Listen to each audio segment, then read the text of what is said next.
Em 90 segundos tu não faz nem um miojo, mas eu te ensino as matérias que tu tem até nojo. Então senta aí e começa a quebrar a TP pra ter energia pra tua mente processar e entender que a probabilidade de você ir bem no Enem tá ligada direto aos meus raps também. Então começa com humanas, só sei que nada sei, mas sei que saí da vida e pra história eu entrei. Se o clima esquenta e tua caneta falhou, fica tranquilo, a espera dela dilatou com calor. Eu sou flúor com oxigênio, dá pra completar, evoluir melhor que o Darwin poderia imaginar. Se tinha uma pedra no caminho, pode crer que eu já chutei absoluto no rap. Eu nasci pra ser rei, crio uma sociedade aos modelos de Durkheim. O mecanismo dela própria é que diz pra onde vai minha inspiração. Thomas Edison dizia: é 1% e o restante o trabalho que faz. Então senta o rabo aí que eu vou te ensinar. Sometimes rap is the best way to learn, rapá. Eu não compreendo, pero não puedo hacer. É só estudar e ouvir as dicas que eu dou pra você. Confere suas respostas e faz tudo com calma. Manda bem na redação, faz do fundo da alma. Esse é o tópico frasal, ainda tem argumentação. E a resposta pra você eu deixei na conclusão. Se tá nervoso, se acalma pra mandar bem.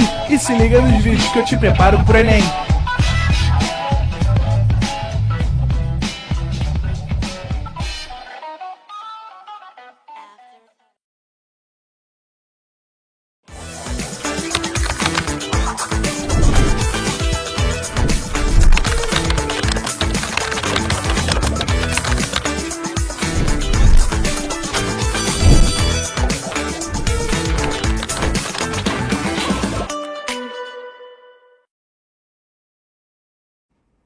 Estamos ao vivo e estamos online. Salve galera do Pro Enem, pedindo bênçãos, entidades do tempo, para falar com vocês hoje sobre a ascensão do mal, né? Hoje a gente vai falar do malvadão, do capetão, a gente vai falar da ascensão de Adolf Hitler, que vai desembocar na Segunda Guerra Mundial, já começa na semana que vem.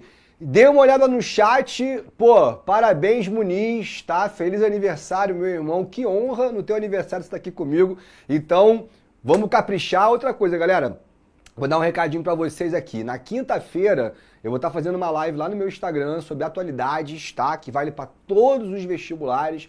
Então, se você ainda não me segue, vai lá no Otto Story, já fica ligado que quinta-feira a gente vai conversar sobre o conflito Israel e Palestina, beleza? Coloquei lá como é que se fala? Uma enquete, né? Tô aprendendo os termos ainda. E aí a galera preferiu, desprezou Ucrânia e Rússia para falar sobre Israel e Palestina. Então a gente vai falar sobre isso na quinta-feira. Agora vamos falar sobre a ascensão do senhor Adolf Hitler. E aí é o seguinte, galera. Deixa eu botar aqui logo essa imagem, né? Chega a ser tensa. Mas vamos botar a cara dele aqui, né? O demoninho até o demonão. Então, cara, pra quem não sabe, e eu acho que são poucos, Hitler nasceu na Áustria e muita gente fala assim, ah, professor, pô, nem alemão ele era xenofóbico, antissemita, ultranacionalista e tal. Mas vamos primeiro o seguinte, pessoal. A Áustria e a Alemanha são países germânicos, então já existe ali um reconhecimento de uma identidade étnica, tá? Muito semelhante, por exemplo, quando a gente olha para a Argentina e Uruguai, né? Até o sotaque é muito semelhante. E aí no caso do Hitler, cara, quando ele tinha 4 anos, o pai e a mãe levaram ele para Munique, ou seja, na Alemanha, na Bavária, e ele vai ficar lá, se eu não me engano, até os 10, 11 anos. Então, assim, o Hitler, ele aprende a falar dentro da Alemanha. Então, até o sotaque bávaro ele tinha. Por isso que, para os alemães, seguir um cara que, tudo bem, era um estrangeiro, mas um estrangeiro germânico, criado na Alemanha, boa parte da vida dele, não vai ser tão difícil assim, tá bom? Mas, já muito novo, Hitler apresentou ali uma aptidão ao mundo das artes, queria ser artista, o pai não queria deixar, mas o pai morre quando ele tinha 13 anos. Eles voltaram para a Áustria, o pai virou funcionário público, morre logo em seguida, deixando para Hitler e a mãe dele uma pensão que vai sustentar os dois até a fase adulta. E aí mãe é mãe, né, cara? Quando o Hitler, então, quando o pai dele morreu, a mãe vai acabar colocando o Hitler numa escola de arte e por isso ele vai ter toda uma formação dentro das artes plásticas. Quando ele faz 18 anos, então, ele vai para Viena, capital da Áustria, para se matricular, tentar o vestibular na Escola de Belas Artes de Viena, uma das mais conceituadas do mundo. e ele foi negado na primeira vez, foi negado na segunda vez, aonde num relatório chegaram a afirmar que ele não tinha talento suficiente para fazer a escola de artes. Isso vai deixar o rapaz desorientado e desempregado. Com 19 anos, sem muito o que fazer, ele resolve ir para a Alemanha. Vamos lembrar que a Alemanha, antes da Primeira Guerra Mundial, estava numa ascensão econômica sinistra, com crescimento, com modernização, com infraestrutura, petróleo, ferro, uma porrada de colônia, e ele foi tentar a vida lá em Munique, cidade que ele já tinha passado a infância, não é isso? Nunca desistiu da carreira de artista, passava o dia pegando fotos dos monumentos de Viena e pintando dentro de um cortiço, onde ele morava tipo num albergue com centenas de outros rapazes, e sempre foi um cara muito esquisito, que falava muito pouco, muito fechadão, só abria a boca para reclamar do desemprego, para falar mal de estrangeiro. Gostava muito de tomar o leite com um pedaço de presunto, era basicamente a refeição diária, e vai ficar alguns anos, cara, assim, em penúria social mesmo, estado de pobreza, sabe, vendendo almoço para pagar a janta, e essa é a vida de Adolf Hitler, um artista completamente fracassado. Hoje os quadros valem uma enormidade de dinheiro, mas não pelo talento, e sim pelo que esse cara fez na história da humanidade. Agora, quando a gente está em julho de 1914 e ele escuta a declaração de guerra do Kaiser alemão Guilherme II, dizendo: em meio à paz nossos irmãos foram atacados, agora a espada decidirá. Que Deus marche com os nossos antepassados como marchou com os nossos soldados. Sieg Heil, vitória total, e levantando o capacete. E aí Hitler falou assim, cara, se a Alemanha... Parcele seus débitos na Serasa. E coloque as contas em dia em até 12 vezes. Negocie suas dívidas em parcelas pequenininhas a partir de R$ 9,90 ao mês. Quer quitar seus débitos de um jeito simples, sem pesar no bolso? Tenha Serasa. Baixe grátis o app Serasa ou acesse o site e aproveite.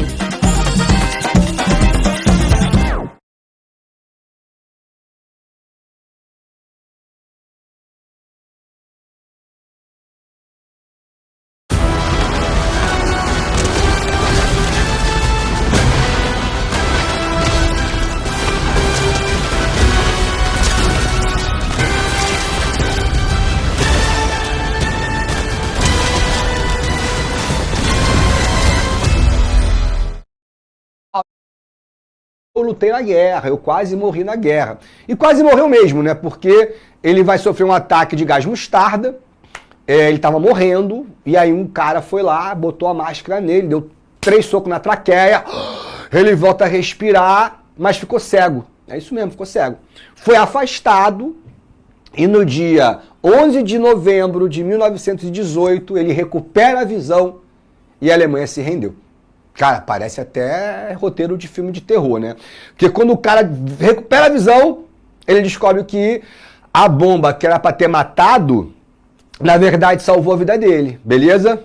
E aí começa aquelas negociações que vão desembocar no Tratado de Versalhes, um tratado terrível que vai deixar a Alemanha completamente miserável, porque ela é obrigada a pagar uma indenização bilionária, devolve Alsácia-Lorena, reconhece a independência da Polônia, reconhece o corredor polonês, perde o porto de Danzig, penhora Vale do Ruhr, desativação do parque industrial, desativação do serviço militar. Meu irmão, a Alemanha sabe que as próximas décadas vão ser décadas de sofrimento, de desemprego, de miséria e de fome, se ligou? E a própria Alemanha não se chama mais Alemanha. Ela agora se chama República de Weimar, que para o cidadão da Alemanha, a ideia de república, a ideia de uma democracia, coisa que a Alemanha nunca foi na vida dela, nem no Sacro Império, nem enquanto Prússia, nem enquanto Segundo Reich, acaba associando a grande crise que a Alemanha vai viver com a própria república. Os alemães passam a olhar para essa república como um governo frágil, um governo mole, um governo que não consegue evitar, por exemplo, o avanço do socialismo. Aqui estou com uma notinha aqui, deixa eu jogar fora. E aí nós temos então, galera, uma intervenção socialista, beleza? Ainda no final da transição da Primeira Guerra Mundial, com Rosa Luxemburgo, uma intelectual marxista, que vai tomar o poder, vai fazer um governo socialista provisório, mas quando os militares voltam da guerra, Rosa Luxemburgo acaba sendo deposta, mete o pé, e o socialismo demonstra para a Alemanha, especialmente para os militares e para a burguesia, que a ameaça vermelha não é uma brincadeira. Ela está lá, ela existe, os partidos comunistas se proliferam por várias partes da Alemanha, e isso deixa essa República de Weimar, uma república ligada aos valores da burguesia, preocupados. Se ligaram? E é aí que a gente vai começar a ver a trajetória de o senhor Adolf Hitler. Então, isso aqui é a Rosa Luxemburgo discursando para centenas de pessoas, o movimento socialista alemão, então você pode observar, mas isso aqui é uma foto mais recente, isso aqui não é uma foto antiga não. Isso aqui é uma foto da Alemanha em total penúria, em total sofrimento, com desemprego e um problema muito, muito grave, que é o que vai afetar diretamente as famílias alemãs, que é a hiperinflação, né, cara? Só para vocês terem uma ideia, o Brasil, durante o governo de Sarney, nós chegamos a uma inflação recorde de 1.780%. O que vai levar a gente a chamar a década de 80 de a década perdida, entenderam? Ou seja, a gente chegou a 1.700%, a Alemanha chegou a 30 mil, cara. Isso aqui são crianças empilhando o marco alemão, o dinheiro alemão, que não vale nada, nada. Esse pico de inflação no ano de 1924 é surreal, cara. É uma emissão desenfreada de papel moeda para superar os rombos financeiros que não vai dar em nada. Então, assim, em 1920, a Alemanha já chega para a França e fala: França, eu não tenho condição de pagar minha dívida. Assim, o que você fez com o meu país é exatamente uma forma de eu não conseguir te pagar. E a França falou: não, beleza. No Tratado de Versalhes, você penhorou o Vale do Ruhr, ou seja, você deu a sua região riquíssima em carvão pra gente explorar, caso você não pague. É isso aí, a França não tá nem aí, meu irmão. E aí a França manda um exército até o Vale do Ruhr, chega lá pros milhares de trabalhadores alemães que não recebiam salário há meses e fala: agora vocês trabalham pra França. Pô, aí o trabalhador alemão falou: se eu já não recebo salário da Alemanha, agora eu vou trabalhar de graça para francês? Nai. E aí, meu amigo? Aí é greve geral, paralisação, miséria, fome, denúncias de açougue clandestino de carne humana. É esse o nível que vai chegar a Alemanha para a gente entender um pouquinho a ascensão de Hitler dentro desse partido chamado Partido Nacional Socialista dos Trabalhadores Alemães.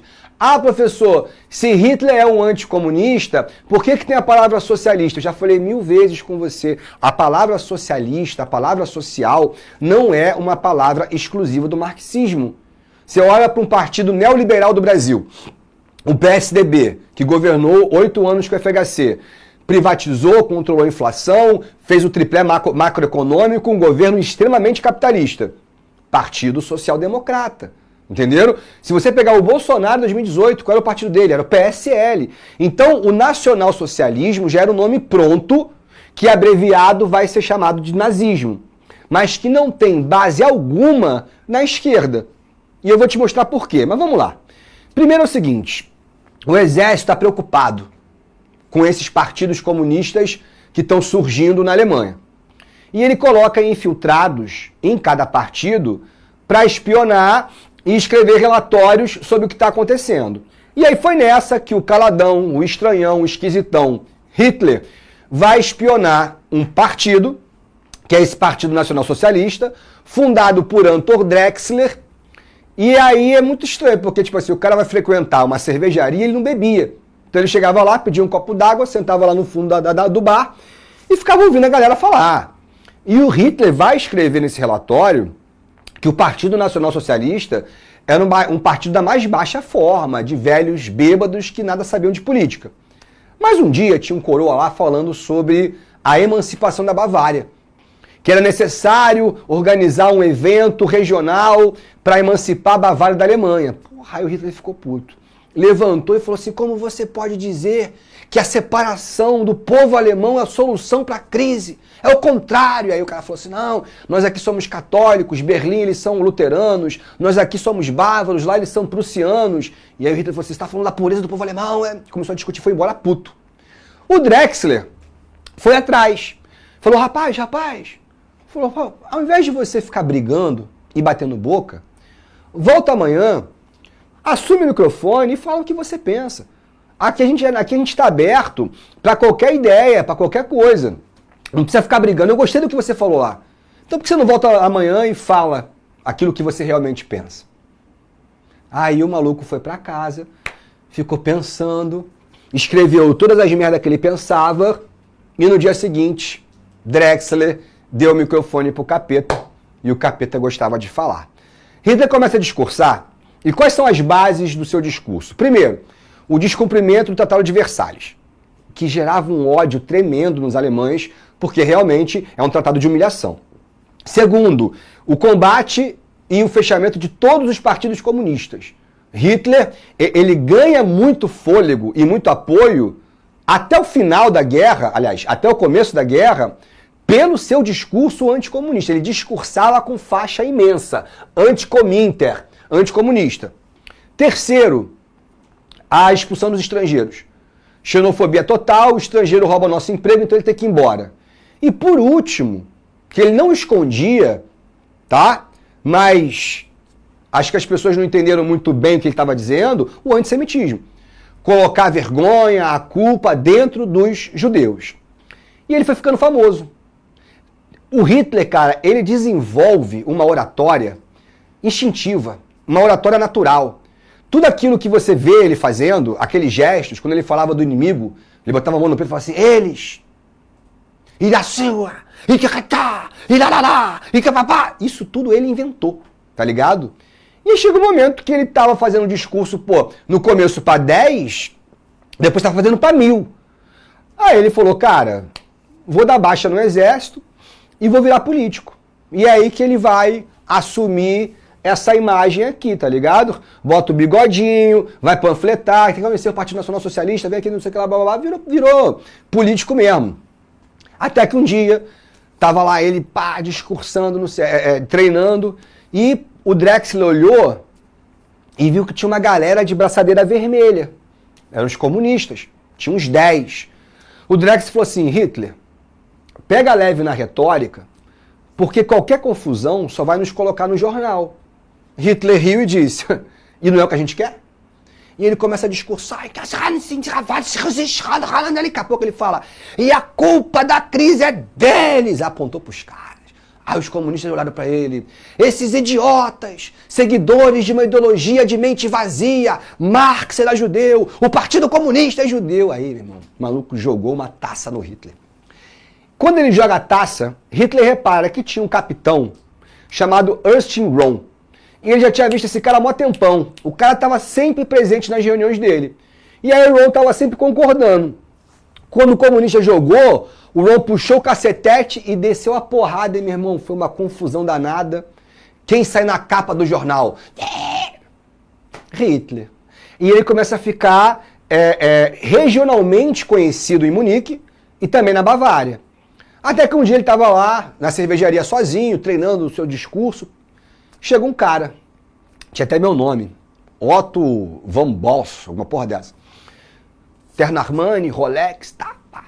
Chegou assim, senhor Adolf Hitler, posso conversar com você? Ele, claro, senhor. Falei, mas pode dar uma volta? Porque eu represento um grupo de pessoas que não costuma frequentar cervejarias. Hitler olhou e falou assim, os ricos, né? Conheço bem. Homens mais preocupados com o seu bolso do que com o futuro da nação. Ele falou assim, pois é, Hitler, mas são esses bolsos que pode colocar você na liderança dessa nação. Pode me acompanhar? Aí começaram a andar, tal, não sei o que, bababá. E pararam num cartaz de Lenin. Aquela foto famosa do Lenin assim, de lado, e aquele martelo e a foice grandão, com a bandeira vermelha.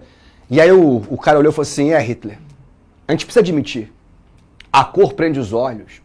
Lenin é uma imagem a ser seguida. Lenin tem uma figura, um nome, um partido, um símbolo. E você? Quando é que você vai deixar de ser um agitador político para virar realmente uma liderança significativa. A Hitler ficou meio ofendido, mas rapidamente ele tirou um saquinho de couro e entregou na mão de Hitler. Quando o Hitler abriu o saquinho, era um monte de dobrão de ouro, que ouro é ouro, filhão. Não importa a inflação. E o cara falou, senhor Hitler, de onde veio esse? Poderá vir muito mais. Tenha um bom dia. Quem é esse cara? Ele é um representante da burguesia que começa a patrocinar Hitler porque o principal discurso desse cara é acabar com o comunismo. E a burguesia está se cagando de medo de que o socialismo consiga chegar ao poder novamente, como chegou com Rosa Luxemburgo, se ligaram? Ah, professor, mas a burguesia escolheu Hitler. Não só Hitler. Tinha várias lideranças da direita que a burguesia vai patrocinar, colocando seus ovos em várias cestas, desde que fossem cestas da direita, contra a ameaça socialista, entenderam?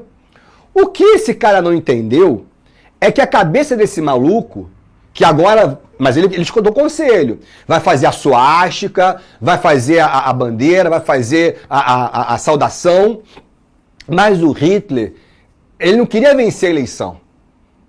A grande inspiração de Hitler se chama Benito Mussolini, na Itália. E o Mussolini só chegou ao poder na Itália através de uma intervenção de uma milícia particular, chamada os Camisas Negras.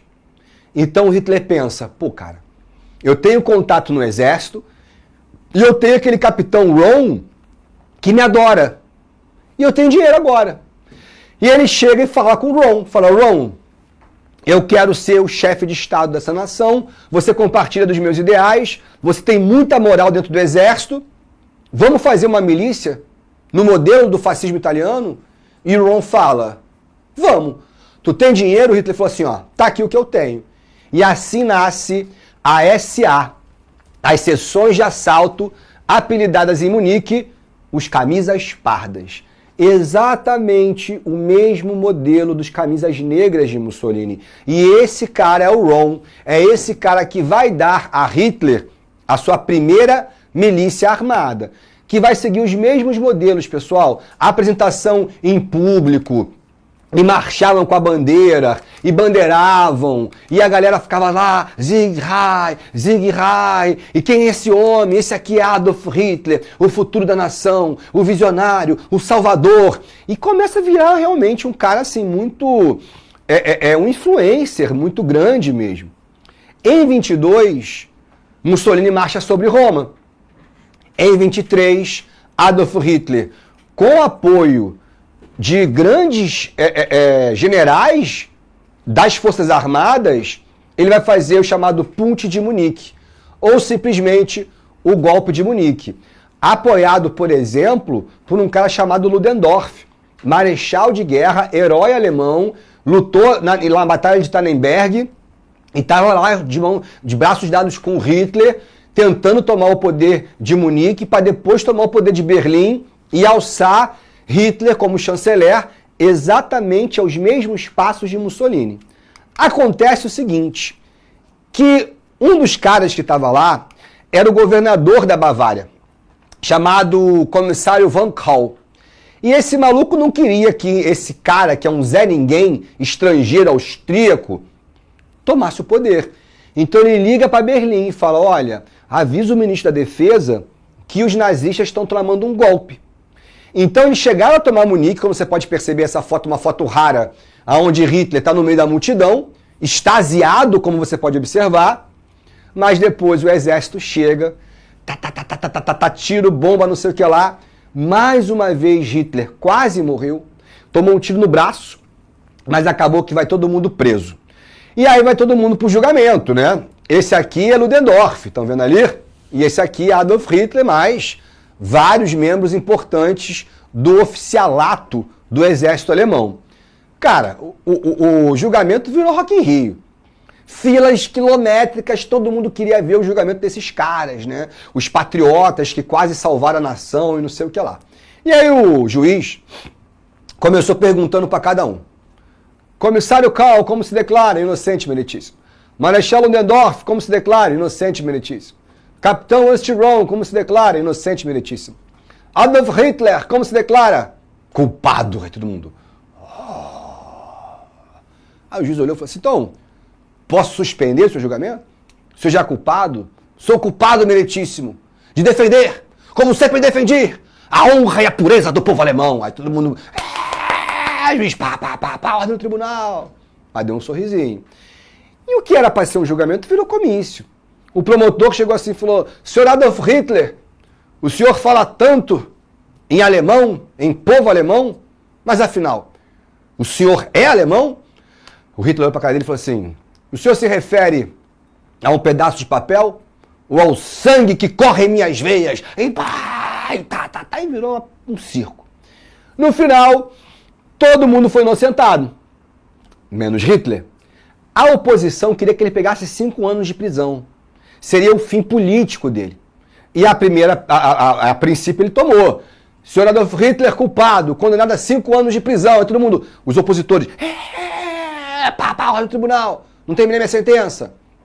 Porém, podendo alcançar liberdade em 1 ano por bom comportamento. Pei!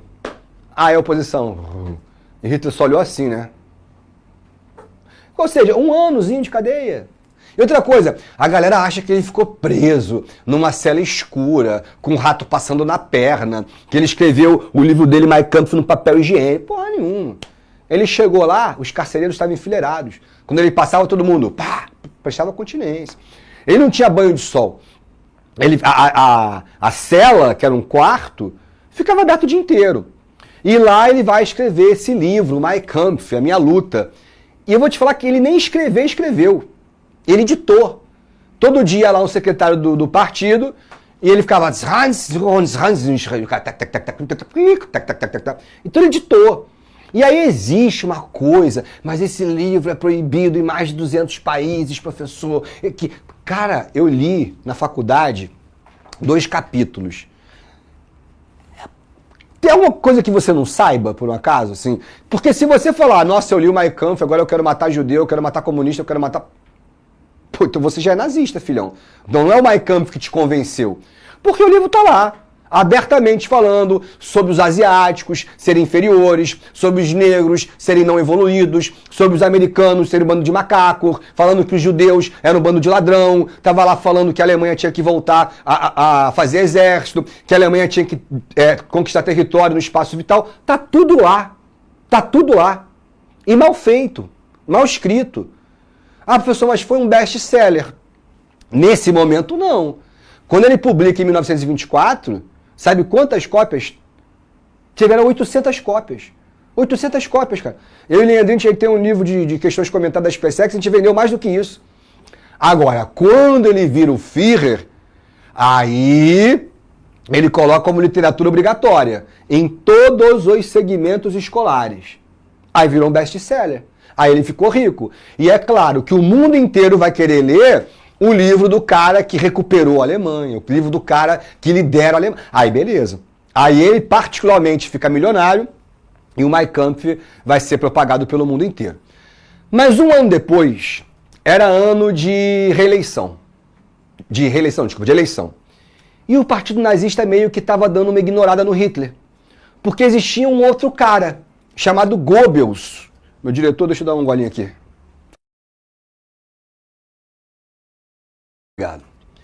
E o Goebbels agradava mais o partido nazista porque, primeiro, era alemão. Segundo, era rico, tinha pedigree. Terceiro, era formado em ciências políticas e direito. Ou seja, um cara muito mais preparado, muito mais aceitável do que um sargento austríaco que ninguém conhece, entendeu a ideia? E falava com muita opulência, tinha o mesmo vigor físico que Hitler e tal, não sei o quê. Então, quando o Hitler saiu da prisão, o partido não mandou nenhum táxi para buscar o cara.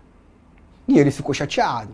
Mas resolveu falar o seguinte, cara, eu não vou voltar a partir de agora, porque eles estão em campanha e eu não vou ficar lá contando voto. E aí ele foi tirar umas férias na Áustria. Ficou lá 1 mês e meio, aonde começa uma relação bem esquisita com a prima dele, sendo que Hitler nesse momento tinha 36, a menina tinha 16. É isso mesmo. Quando acabam as eleições, o partido nazista colocou 4 cadeiras no parlamento. 4 cadeiras. Ou seja, foi um fracasso total. Aí ele falou, agora é hora de eu voltar. Ele volta para a Alemanha, levando o Jelly, a tiracolo, espera uma reunião geral do partido e entra bem no meio da reunião. Quando ele entra, todo mundo levantou, Hitler, todo mundo levantou para lá. Outros não sabiam o que fazer, Goebbels ficou olhando. Ele chega lá no púlpito, pega o microfone e fala: na minha ausência, os senhores badernaram e não fizeram progresso algum. Por isso, poupo vocês do peso da liderança. Estou reassumindo meu lugar no partido e serei presidente da Alemanha. Se eu falhar, enterrem meu corpo junto à suástica. Sieg Heil! Sieg Heil! Sieg Heil! O Goebbels, ao invés de olhar para um adversário político, ao invés de ele olhar para um concorrente do partido, não. O Goebbels olhou para um Deus, cara. E começa uma lealdade canina que eu nunca vi na minha vida. Esse cara aqui vai morrer pro Hitler. Ele e a família inteira. É isso mesmo. Mas essa história eu vou te contar mais pra frente. Esse vai ser o grande guardião de Adolf Hitler. E aí começa uma campanha presidencial para as eleições de 1928. Hitler, meu irmão, vai viajar às vezes 3 vezes no mesmo dia. E vai discursar em 3 cidades diferentes. Consegue vários patrocínios, vários investidores, todos da burguesia. Vira realmente um candidato nacional, mas nas eleições ele perde. E ele vai ter uma diferença para o primeiro colocado de 4 milhões de votos. Que era uma coisa assim... Tá tudo bem? Que era uma coisa assim realmente grandiosa. Ele foi bem, tá? Ele não foi mal, não. Assim, ele tinha que organizar a casa para disputar a próxima eleição. Mas ele ficou muito mal. Não esperava aquela derrota, não lidava bem com a derrota, e começou a não aparecer mais no partido, e começou a entrar em depressão. Pra piorar, a menina Jelly se suicidou, mano. Na sala dele. Na sala dele. E mandou uma carta pra polícia explicando os reais motivos. Carta essa que a gente nunca encontrou. Porque o Goebbels vai à delegacia com uma mala preta, sai da delegacia sem a mala preta e adivinha? Nada foi investigado contra Hitler e ela, tadinha, saiu da vida, beleza? O Goebbels era um cara tão antenado da mente doentia de Hitler que ele viu que depois da morte de Jelly, Hitler tava porra na merda, assim, o cara tinha risco de se matar. Então o que ele faz? Ele vai no partido nazista e vai escolher uma mulher que tivesse as mesmas características físicas da Jelly e que fosse uma mulher, né? Não uma menina, entendeu? E assim ele encontra Eva Braun. Eva Braun é colocada no caminho de Hitler e vai servir como uma grande apoiadora. Porque o Hitler, cara, ele era um cara intragável, sabe? Ele era um cara escroto mesmo. Então, às vezes ele tava passando, alguém botava a mão, Hitler, e pá, tira a mão de mim, cara. Aí a Eva Braun, que ele tá muito nervoso, cara, não sei o que. Ela era muito carismática. E isso, para aquela imagem pesada dele, vai fazer uma diferença danada. Agora, o que fez diferença mesmo foi a crise de 1929. Porque ele ficou anos falando que a República Americana de Weimar, que a aproximação com os Estados Unidos não deveria existir, que é uma democracia degenerada, uma liberdade que não existe. Então, quando quebra a bolsa e aí a inflação alemã volta a crescer, ele vira o herói. Ele vira o visionário, entendeu? E aí ele coloca o partido nazista para distribuir cesta básica, aí ele aparece com a criancinha, ele começa a humanizar um pouco mais a imagem dele, porque aquele radicalismo todo que ele realmente acreditava não estava dando certo, se ligou? E aí ele vai virando um cara cada vez mais poderoso, cada vez mais forte, chamado e convidado para grandes setores, até que ele recebe o convite da vida dele. Em 1933, o idoso presidente Hindenburg, também marechal de guerra, para apaziguar as relações políticas e mandar uma mensagem para o povo alemão, nomeia Adolf Hitler como chanceler. Um Hitler humilde, obediente, respeitoso, assume o cargo de chanceler diante de um presidente com problemas de saúde gravíssimos e que, cara, tava ali, né, batendo na porta do céu. E aí você vai colocar a serpente dentro do seu travesseiro. Hitler, como chanceler, galera, ele é primeiro-ministro. Então ele já tem poder pra caramba, tá? E o primeiro grupo que ele quer perseguir são os comunistas. Então, uma bela madrugada, o parlamento alemão pega fogo. O Reichstag alemão. Porra, a população civil inteira se mobiliza, todo mundo com balde e todo mundo jogando água, não sei o que lá. Quem aparece meia-noite lá? Hitler. Todo mundo, meu Deus, o chanceler, o que você vai fazer? Ele chorou. Falou, perseguirei até o último dos meus dias os responsáveis por um ato criminoso como esse. Mas todos nós sabemos que o terrorismo é prática comum do Partido Comunista. Quem botou fogo foram os camisas pardas, liderados por Röhm, a pedido de Hitler, que vai abrir uma investigação completamente fajuta e vai fazer a primeira coisa que ele sempre quis. Colocou o comunismo na ilegalidade e vai fazer uma prisão de mais de 5 mil comunistas no país inteiro, formando o primeiro campo de prisioneiro, não é um campo de concentração, mas já é parecido, que é para comunista, entendeu? E aí ele prende toda a galera ali, anarquista, comunista, socialista, todo mundo no mesmo bolo, e faz a limpeza que ele queria fazer política, tá? Agora, o grande sonho dele era conhecer o mozão.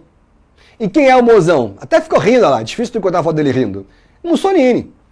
Ele vai na Itália, conhece Mussolini, os dois fazem um passeio romântico no Mediterrâneo, e o Mussolini mostrou para Hitler a esquadra dele.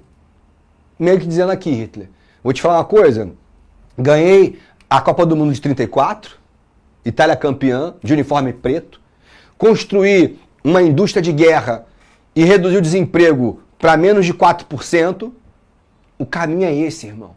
É o programa bélico, é a industrialização. E aquilo mexeu com a cabeça de Hitler, cara. Só que ele sabia que ele tinha dois problemas. Um, o velho presidente, que é um limite para o poder dele. E a outra é o Tratado de Versalhes, se ligou? Mas a ideia de programa esportivo e programa bélico mexeu com ele. E aí vocês não sabem a coincidência? Em agosto do mesmo ano, Hindenburg morreu. Né? Por coincidência, não acontece na vida as coisas assim, né? E é nesse momento que o senhor Hitler vai anunciar na rádio que ele estava unificando a chancelaria com a presidência. Ao unificar a chancelaria e a presidência, não existe mais nenhum nem outro. O que existe agora é o Terceiro Reich. Na segunda-feira, no parlamento, já estava a galera da SA, todo mundo de camisa parda, tudo bem, parlamentar? O senhor vai entrar agora num parlamento diferente, tá? Então, assim, sabemos que a sua filha Júlia está no colégio até às 9h30 da noite. Nisso ameaça. Então, o parlamento alemão amanhece assim, com a suástica e todo mundo uniformizado, jurando lealdade eterna, nem mais ao presidente, nem mais ao chanceler, mas ao Führer, ao líder, ao chefe supremo. A posse de Hitler tinha 2 milhões de pessoas, cara. Isso aqui é bizarro. Isso aqui são 4 Woodstocks, só para ver Hitler ficar... Então não tem como dizer que em 34, às vésperas das Olimpíadas, ele não tivesse apoio total. 2 anos depois, as Olimpíadas de Berlim... Não botei aqui, não? Vou botar, daqui a pouco eu volto. As Olimpíadas de Berlim foi perfeita. Claro que, com toda a exaltação do modelo ariano, e aí vai ser extremamente lembrada pela vitória do brabíssimo Jesse Owens, que foi lá na cara de Hitler, ganhou 4 medalhas de ouro, inclusive a mais importante de todas, que é a prova dos 100 metros raso, e mostrou que essa palhaçada de pureza racial era uma mentira, mas as Olimpíadas deram para a Alemanha nazista um status de país recuperado, estável, e olha que palavra perigosa, confiável. Porque o ministro da Inglaterra, Chamberlain, ele disse a seguinte frase: os nazistas são duros, mas são justos. Se tu fala que os nazistas são justos, tá pegando um pano e passando imensamente para um monte de coisa que já está acontecendo, mas que o Ocidente não quer ver. Tipo perseguir judeu. Tipo fazer campo de prisioneiro para comunista. Já está acontecendo, é uma ditadura. Não tem meio de comunicação que não seja censurado. Então, que papo é esse que os nazistas são justos? Agora, o mais importante para o Ocidente é que Hitler está prometendo acabar com o comunismo. E é essa música repetida que faz com que a Alemanha, que faz com que Inglaterra e França não se importem tanto com isso aqui. Entenderam a ideia? Agora, quando o Hitler senta com os chefes militares e ele fala, olha só, eu tenho um plano. Meu plano é simples. Eu vou, primeiro, convencer França e Inglaterra de que eu sou confiável. E isso aqui, as Olimpíadas de Berlim fizeram um baita favor. Ele confiável, ele pode voltar a ter o quê? Arma. Pô, Hitler, mas como é que tu acha que eles vão querer, vão deixar você fazer arma? Simples. Eu vou jurar, pela minha vida, que eu vou fazer uma guerra contra Stalin. Quanto mais eu prometer uma guerra contra a União Soviética, mais Inglaterra e França vão me deixar ter armas, entenderam? Os senhores estão de acordo? E o chefe do exército ficou meio assim, né? E o Hitler falou assim, o que está acontecendo, o general? Algum problema que você queira falar? Ele falou assim, pô, Hitler, na verdade tem um problema assim. Pô, você é o Führer, o chefe de Estado, o maioral, o líder de todos. Mas a sua segurança pessoal é feita por um bando de baderneiro, um bando de veterano de guerra que faz um monte de cagada por aí. E a gente que é do exército, a gente não faz a sua segurança? Então eu acho que a gente está sendo desvalorizado. E é verdade. Quem faz a segurança de Hitler é a SA, os camisas pardas, beleza? Que estão com ele há 12 anos. Só que Hitler também estava de saco cheio dos caras. Primeiro motivo, eles realmente estavam descontrolados. Cara, os caras, eles eram um bando de veterano, tudo pancado da cabeça, miliciano. E agora que o cara tá lá no posto mais alto que podia existir, eles não estão acima da lei. Então eles matavam, estupravam, roubavam na cara de todo mundo. Isso mancha a imagem de Hitler. Segundo, Hitler achava que a lealdade dos caras era maior ao Ron do que a ele próprio. Então são duas coisas que para Hitler são imperdoáveis. E por fim, cara, existia um boato de que o Ron era gay. E vocês sabem que dentro do regime nazifascista a homossexualidade é proibida. É homofobia total. Um belo dia Hitler me aparece com esses caras aqui. Todo mundo de farda preta, desenhada pelo estilista Hugo Boss, na beca, tudo maluco entre 25 e 30 anos, jovem, meu irmão, só os mais brabos da Alemanha, fazendo a segurança de Hitler. O Ron olhou e falou, Hitler, quem são esses caras? Ele falou assim, são SS, as seções de segurança. E a partir de agora eles fazem a minha segurança. Aí o Ron falou, pô, e a gente? Falou, vocês podem bandeirar, marchar, faz o que vocês quiserem. Falou, pô, Hitler, a gente não é clube de tiro não, cara. A gente faz parte do Estado. Falou assim, mas agora quem faz minha segurança é a SS. No mesmo mês, eles criam a Gestapo, um serviço de inteligência e espionagem, uma espécie de CIA nazista. Estão entendendo? E a Gestapo vai fazer um levantamento de cada um membro da SA. Por que a SS está levantando todo o roteiro e a ficha de cada membro da SA? Para em uma única noite matar todo mundo. Hitler matou, cara, mais de 3 mil membros da SA, os caras que estavam com ele desde o começo, e ele matou na madrugada, por isso a noite dos punhais. Porque os caras da SS entravam na casa dos caras, cortavam a garganta do maluco. Esperavam os caras saírem do bar, e de Luger com um silenciador, pum, bum, bum, bum, e matava os caras. O primeiro grande massacre que Hitler faz é contra nazista. Aí você começa a entender um pouco a mentalidade de um cara que não trabalha com gratidão, que não trabalha com empatia, não trabalha com porra nenhuma, entendeu? Então, depois de 36, ele começa a ter várias permissões para fazer arma. Porque ele está prometendo fazer arma contra quem? Contra a União Soviética. Aí quando vinham lá os fiscais da Liga das Nações Unidas, vamos lá, Hitler, você fez quantos tanques de guerra? Eu fiz esses 50 que os senhores permitiram. Ele tinha feito 5 mil.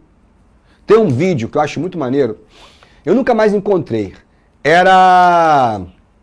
Imagina uma casinha, bem bucólica, com uma vaquinha pastando, uma cerquinha, e aí tá a câmera aqui gravando. Aí de repente chegam 50 caras e entram nessa casinha. Meia hora depois mais 50.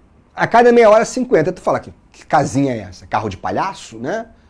Aí depois a câmera vai e abre a porta. Não tem ninguém. Um tapete no chão. A câmera puxa o tapete. Uma tampa no chão. Levanta a tampa, uma escada. Desce a escada, olha pra frente. Um corredor gigantesco e lá no final uma porta. A câmera vai até lá. Bate na porta. Tchac, tchuc, tchuc, pá! Quando abre, meu irmão, um submarino alemão e uns 200 caras... Indústrias subterrâneas. Tem um nome do documentário, acho que é As Cidades Secretas de Hitler, uma coisa desse tipo. Ele fazia milhões de armamentos escondido, cara. E o mundo não está percebendo que ele está se preparando realmente para uma guerra. E não vai ser uma guerra qualquer. O senhor Einstein, alemão e judeu, foge da Alemanha, vai para a Suíça, encontra com um espião russo que mostra para Einstein um programa nuclear nazista. É o Einstein que vai lá nos Estados Unidos conversar com Roosevelt para os americanos iniciarem o programa bélico deles. E aí, em 1936, começa a perseguição aos judeus nas leis de Nuremberg. E a Alemanha está preparadinha para a Segunda Guerra Mundial. Sinistro, mané. Em 1938, Hitler vai atacar todos os judeus, vai queimar todas as sinagogas e é o início dessa palavra terrível que a gente chama de Holocausto e de Guerra Mundial, que eu te conto na semana que vem. Fui! Assista nossas aulas a hora que você quiser. Vem com o Pro, o cursinho online que mais aprova no Enem. Assine em proenem.com.br.